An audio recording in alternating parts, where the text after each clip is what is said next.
Bonjour messieurs et mesdames, ici comme toujours votre présentateur Alogo Kefren Béranger en présence de mon collaborateur Matango Tidiane. Nous allons vous présenter l'actualité du football gabonais et nous allons débattre sur les buts. Alors nous allons poursuivre notre session du jour en présentant un jeune prodige gabonais évoluant dans un club de AC Lambaréné, plus précisément dans la commune du Moyen-Ogoué.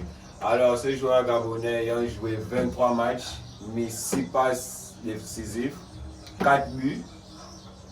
Et 4 fois homme du match. 4 fois homme du match, effectivement, M. Tidiane. Alors, nous pouvons rappeler ici que ce jeune est une étoile montante de notre championnat gabonais, qui est nommé le National Foot. C'est un vrai prodige, donc nous l'avons à l'œil.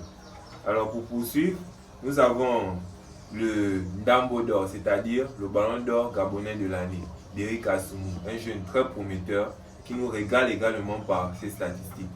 22 matchs joués, 4 buts marqués en tant que milieu de terrain rappelé, c'est pas un attaquant, c'est toujours bien de rappeler. Ok, 11 passes décisives et 7 fois homme du match. Alors, M. Matango Tidiane, j'espère que comme vous avez entendu parler de Samson Bigui, qui a été l'un des pièces majeures du titre, le champion de l'AC Mangasport, un club qui est à son ascension en ce moment dans le championnat gabonais. Il a joué 22 matchs, 6 buts, 12 passes décisives et 6 fois homme du match. Et sans préciser que cette année, il a été champion du Gabon en F1. Effectivement, il est un pilier très majeur de son équipe pour la victoire de ce championnat, de ce national football. Rappelons ici que ce championnat est particulier car il a été relancé par le président de la transition, le président actuel, M. Oligui Nguema. Alors, nous poursuivons avec le jeune milieu de terrain Aniel Christopher, qui évolue du côté de AOC Metz, pardonnez-moi.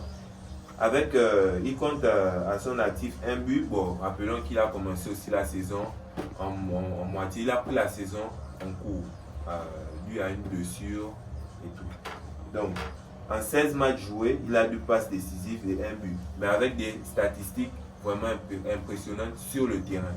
Donc, qui a marqué le championnat par son apport sur le terrain. Dans cette optique, moi je pense qu'on ne peut pas terminer sans parler de Osea Biké, un joueur assez discret, avec 23 matchs joués, 2 passes décisives et 7 buts, dans un doublé et 3 fois homme du match. Ce joueur est un joueur très performant, attaquant hors pair. Je ne sais pas encore pourquoi il évolue toujours dans le championnat gabonais, sachant que il y a des pépites qui cherchent à l'avoir dehors, mais comme il est très fier de son pays, il est toujours là avec nous, au Gabon. Effectivement.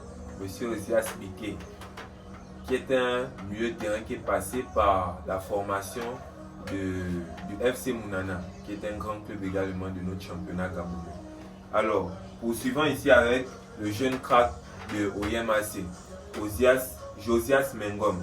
Alors, ce jeune milieu de terrain gabonais déjà, tenant à le rappeler déjà ici, donc qui représente valablement les couleurs de son pays à l'international, car c'est un jeune international gabonais U23, donc de moins de 23 ans. Ici, ces statistiques sont très impressionnantes pour moi. En 22 matchs joués, il compte 11 passes décisives, 3 buts et a été nommé 3 fois homme du match. Alors, nous pouvons poursuivre ici avec M. Omar Banyama. Alors, M. Omar Banyama, c'est un joueur de ACFC Mounana, malgré que le club, on a connu un club pas comme on a l'habitude de connaître, Mounana, un club de renommée, mais cette saison qui n'a pas pu tenir le cap face à des équipes montantes. Malgré tout, on a pu repérer des pépites comme leur défenseur, Mouna Banana, a pu se distinguer sur le plan individuel et non sur le plan collectif parce que l'équipe n'a pas apporté, ils n'ont pas pu se donner à fond et pouvoir prendre le championnat comme ils ont l'habitude de le faire. Mais malheureusement, cette fois-ci, ils sont passés à côté du championnat gabonais.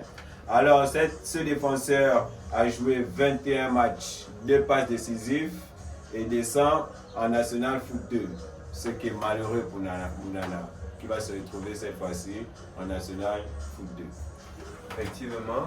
Bon, disons aussi ici que cette saison a été très compliquée pour la formation de Mounana, car leur président a des problèmes avec la justice. Donc, ce qui fait que le club se retrouve en première partie de saison sans président. Donc, ils doivent coller eux-mêmes pour s'en sortir, c'est-à-dire financièrement et autres, comparé aux autres structures comme Manga Sport qui disposent de tout un matériel, toute une logistique et vraiment c'est assez professionnel. Alors, nous arrivons au terme de notre petite séance de présentation sur le football gabonais.